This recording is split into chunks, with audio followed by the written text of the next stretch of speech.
नमस्कार दोस्तों, आज हम 12th क्लास के मनी एंड बैंकिंग को समझेंगे। देखो, इस टॉपिक का एक ही रूल है, इकोनॉमी को समझो, रट्टा मत मारो। हमारे कॉन्सेप्ट को इतना आसान बना देंगे कि आपको कुछ भी याद करने की जरूरत ही नहीं पड़ेगी, सब कुछ लॉजिकल लगेगा। तो आज हम क्या क्या कवर करने वाले हैं। पहले हम देखेंगे कि बार्टर सिस्टम की आखिर प्रॉब्लम क्या थी। फिर मनी की एंट्री होगी अपनी सुपर पावर्स के साथ। उसके बाद सबसे एक्साइटिंग पार्ट, बैंक्स आखिर पैसे बनाते कैसे हैं। और एंड में हम मनी मल्टीप्लायर के जादू को डिकोड करेंगे। तो चलिए, सबसे पहले एक टाइम मशीन में चलते हैं, उस जमाने में जब पैसा जैसी कोई चीज एग्जिस्ट ही नहीं करती थी। लाइफ काफी कॉम्प्लिकेटेड थी और इसका रीजन था बार्टर सिस्टम। अब ये बार्टर सिस्टम है क्या? सिंपल वर्ड्स में, चीज के बदले चीज। मतलब आपने गेहूं दिए, बदले में कपड़े ले लिए, या जूते देकर चावल ले लिए। कोई नोट नहीं, कोई कॉइन नहीं, कुछ नहीं। Sound simple, right? Well, not really. सोचो, ऐसे सिस्टम में आखिर दिक्कत क्या हो सकती है। और ये है इसकी सबसे बड़ी प्रॉब्लम, जिसे कहते हैं डबल कोइंसिडेंस ऑफ वांट्स, मतलब डबल डबल प्रॉब्लम। सोचो, आपके पास चावल हैं और आपको कपड़े चाहिए। अब आपको एक ऐसा इंसान ढूंढना पड़ेगा जिसके पास कपड़े हों। पर वेट, कहानी यहाँ खत्म नहीं हुई। उसको बदले में चावल ही चाहिए हों। पर क्या हो अगर उसको चावल नहीं, जूते चाहिए। लो, हो गई गड़बड़, ट्रांजैक्शन कैंसिल। इसका मतलब सही इंसान को ढूंढने में इतना टाइम और एफर्ट वेस्ट होता है ना कि पूछो मत। इकोनॉमिक्स की लैंग्वेज में इसे सर्च कॉस्ट्स कहते हैं। और जैसे जैसे इकोनॉमी बड़ी होती जाती है, ये सिस्टम बिल्कुल इंपॉसिबल हो जाता है। तो बार्टर सिस्टम की इन सारी प्रॉब्लम्स को सॉल्व करने के लिए एंट्री होती है हमारे हीरो की, मनी। चलो देखते हैं कि मनी के पास ऐसी क्या सुपर पावर्स हैं जो इसने सब कुछ आसान कर दिया। मनी के पास है 3 जोरदार super powers. Number 1, medium of exchange. अब आपको उस इंसान को नहीं ढूंढना जिसको चावल चाहिए, बस अपने चावल बेचो, पैसे लो और उन पैसों से जिससे मर्जी कपड़े खरीद लो। डबल कोइंसिडेंस की problem gone. Second, unit of account. इसने हर चीज को एक कॉमन वैल्यू दे दी, जैसे 10 रुपीज, 50 रुपीज। आप कंपेयर करना कितना आसान है। और थर्ड, स्टोर ऑफ वैल्यू। आप अपनी वेल्थ को, अपनी दौलत को आसानी से फ्यूचर के लिए सेव कर सकते हो। गेहूं तो खराब हो जाएगा, पर पैसा सेफ है। यूनिट ऑफ अकाउंट को एक छोटे से एग्जांपल से समझते हैं। मान लो एक पेन 10 रुपए का है और एक पेंसिल 2 रुपए की। आप आराम से बता सकते हो कि एक पेन 5 पेंसिल के बराबर है। अब इमेजिन करो, अगर पैसे ना होते तो ये सिंपल सी चीज कैलकुलेट करना कितना मुश्किल होता। ओके, अब आते हैं इस चैप्टर के सबसे इंटरेस्टिंग पार्ट पर। आखिर ये बैंक्स पैसा बनाते कैसे हैं। इसे समझने के लिए हम एक सिंपल सी कहानी सुनेंगे, लाला द गोल्डस्मिथ की कहानी। तो एक गांव था और उसमें रहता था लाला नाम का एक सुनार। उस जमाने में लोग गोल्ड यानी सोने को ही as a form of money use करते थे। अब सोना हर वक्त साथ लेके घूमना रिस्की था, तो लोगों ने अपना सोना लाला के पास सेफ रखना शुरू कर दिया। बदले में लाला उन्हें एक पेपर की रिसीट दे देता था कि हाँ, तुम्हारा इतना सोना मेरे पास है।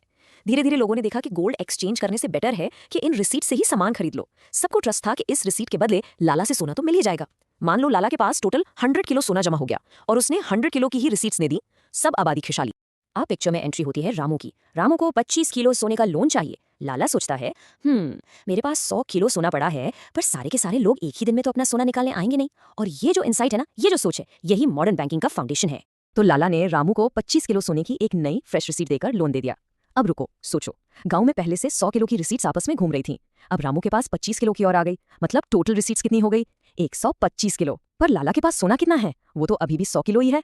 इसका मतलब लाला ने लिटरली हवा में से 25 किलो सोने के बराबर नया पैसा बना दिया। मैजिक। और यकीन मानो, आज के मॉडर्न बैंक्स बिल्कुल एग्जैक्टली लाल शपेला की तरह ही काम करते हैं।